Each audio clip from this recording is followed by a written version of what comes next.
Mallattoo qiyaamaa keessaa tokko beekumsi xiqqaatee wallaalii dagaaguudha. Beekumsi kan fuudhamu ammoo akkuma Rasuulli sallallahu alaihi wasallam jedhan ulamaa'ii fuudhamuudha. Yeroo dhiyoo asitti aalimman gurguddoon akka addunyaattuu qabnu wal faana nu bira godaanaa jiran. Kun baay'ee nama sodaachisa. Mee dhaabbannee of haa ilaallu. Aalimman gurguddoon yeroo dhiyootti asitti dhabnee keessaa muraasa yoo wal yaachifne Sheek Muhammad Amin Karroo Al-Hararim, Dr. Abdul Shakur Al-Arusi, Sheek Ali Adam Wallo, Haji Hassan Gammadaa, muftii keenya kan guyyaa dhaadamne Sheek Adam Tulam. Rabbiin subhaanahu wa ta'ala hunduma isaaniitiif balleessaa isaan irraa darbuuf khayrii isaan irraa haa jaallatu. Qubsuma isaanii jannatul firdaus haa taasisu. Egaa daawwattoota keenya qophii keenya har'aatiin sheeka guyyaa har'aa gara gandaa akhiraa nurraa godaanan sheekota Sheek Adam Tulam seenaa isaanii gabaabinaan isiniif dhiyeessinaan nu faana tura. غريب الشام واليمن ولكن الغريب غريب اللحد والكفن. Waggaa dhibba dura godina Harargee bahaa aanaa Kombolchaa Tuulaa ganda jedhamtutti daa'imni tokko dhalate. Daa'imni kun daa'ima sheekotaa ta'uuf deemudha. Egaa daa'imni kun daa'ima waan guddaaf kaadhimame waan ta'eef ijoollummaarraa kaasee Rabbiin adabaan guddise.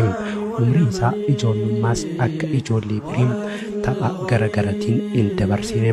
Umrii isaa ijoollummaarraa kaasee barnoota islaamaa barachuu jalqabe. Futunni barnootaaf qabu adadumaan dabalaa deeme. Dargaggummaa isaa beela ho'a qabbana osoo hin jenne barnootuma irratti dabarse. Ulamaa'ii akka aduutti dukkana wallaalaa ibsaa turan hunda irraa deemee barnoota isaa qaban irraa fudhatee jira. Sheekota isa gurguddaa fi beekamoo Sheek Abdullahi Tuquu Al-Oromii, Sheek Abdullahi Tuquu Addeessaa Qidaa fi Sunnaa Mujaahidaa Harargee Arsii fi Baalee Toohidaa ibsee ture.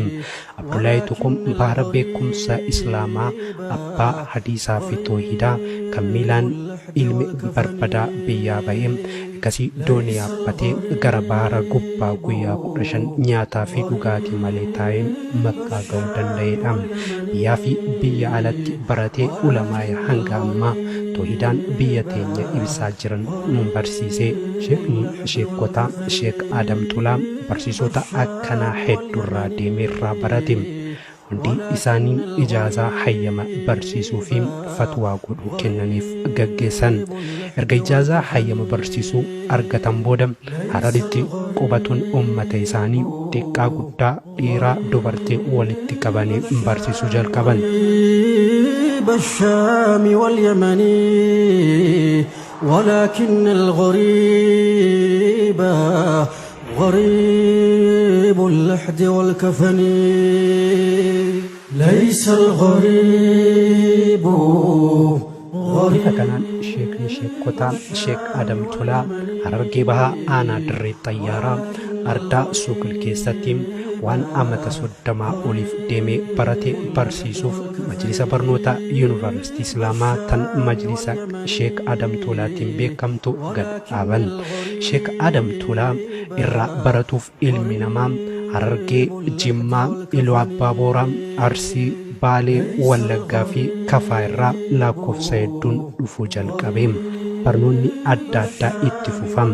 Nyaataa fi dhugaatii wanni jaamu jidduu tana hin jiru. Salaataa fi barsiisuu qofam. Hadiisa, fiqii, toohida, tafsiira gosti barnoota hedduutti baratama. Barattoonni isaan 1,500 hanga 2,000 amata guutuu ji'a Ramadaanaa malee inni barsiisu turan. Sheekota Sheek Adam Tulaa uummata bal'aa wallaalummaarraa gara ifnanaa yaamuun bira darbanii ulamaa'ii gurguddoo hedduu isaan irraa bahe. Isaan beekaa hadiisaatiin umrii nama tokko waan ta'uun waggaa 60 ol qaraasisuu danda'aniiru. Sheekonni isaan biratti baratan keessaa haafidha hadiisaa fi barsiisaa علماء شيخ أحمد وتر شيخ عثمان شيخ علي فالآنام شيخ محمد زبور في علماء النبيرون لا كامون شيخوني يروما مجلس برسيسا جران تنسام براهين دبرين وانتكادام شيخني شيخوتا شيخ آدم تولا وسوهين دندبين وسوهين حفتم برسيسوم نغرسوم ربدا رغان ساتلوم بيكامون شيخ آدم تولا أمتا ديرا برسيسورا أبا barsiisanii ilma ilmoo barsiisuun danda'aniiru dubbiin akkanaa sheeka bira darasaan tokko gaafa inni dura barsiisuuf gabtaa'e isa dardaraa bira dhufee barate sheekni barsiisuuf hayyameef bira deemee inni sheeka ta'ee kun ilmoo dhalee sheek Adam Tulaa biratti erge inni kunis baratee bira bahe ilmoo isaa itti erge amma kan sadeessuun kun majlisa sheeka bira jiran daawa isaanii hunduu hikmaa qaban waan amantii islaamaa faalleessuun jallinnoota adda addaa karaa bareedaa quraanaa fi hadiisaatiin ummataaf ibsu sheekni darasaa qofa osoo hin taane warra biyyaa guutuu abbaa fi ilmaanis walumaan sagantaa barnootaa godheefiin barsiisaa turan kana hunda wajjin kitaabolee garagaraa qopheessaniiru gariin afaan oromootiin gariin ammoo afaan arabaatiin qopheeffamee jira sababa garagaraatiin maxxanfamuu baatus sheek Adam Tulaa zamana mootummaa dabaree keessaa akka biyyaa ba'uuf dhiibbaan adda addaa itti godhamaa ture garuu didanii obsan ummata barsiisuu filatan mootummaan dargii ummata barsiisuu sheekaa waan jibbeef amata lamaaf Hararitti badii malee hi'eem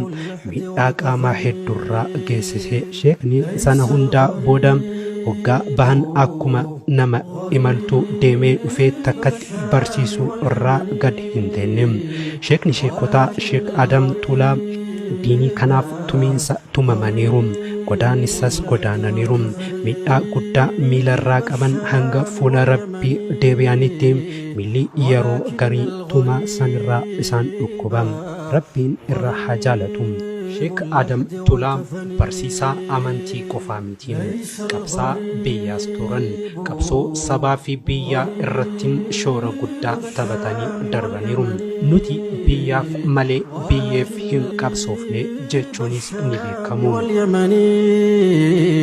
ولكن الغريب غريب اللحد والكفن ليس الغريب egaa hordoftoota keenya alimni guddaa sheekotaa sheek Adam Tulaa ajalli cufa ilma namaa irratti barreeffamte isaan qaqqabde guyyoota muraasaan dura erga dhibamanii booda tawhiida itti qabsaanii fi islaamummaa itti jiraatan irratti bara 2015 akka lakkoofsa habashaa onkoleessa 8 guyyaa kibxataa gara gandaa keeratti adeeman الشام واليمن ولكن الغريب غريب اللحد والكفن ليس الغريب دويساني كان دغاي امني حرر في نانوشي اكسمس امني سان بيكو كان قوكما منتي في سبا قوم gadda guddaatutti dhaga'ame harar ni raafamte ummanni muslimaa kaabaa fi kibbaa baaf dhiyaa gara magaalaa Hararitti timman alimoonni gurguddoo biyya garagaraa irraa darasoota isaanii waliin salaatul janaazaaf kiiloomeetira hedduu qaxxaamuruun gara magaalaa seenaa qabeettii Hararitti timman alimoonni gurguddoo hoggantoonni majlisaa akkasumas hoggantoonni mootummaa fi qabsaa'onni beekamoo fi manni muslimaa kuma dhibbaa lakkaaman bakka argamanitti magaalaa Harar staadiyeemii Imaam Muhammadiit salaatul janaazaan itti salaatame magaalaa Harar armaan dura ummata hanganaa walitti hin qabne xiqqaa guddaa dhiiraa dubartii beekaaf wallaalaa kaafiraaf muslimaa kun hunduu gaggeessaa isaaniif walitti qabame erga salaatul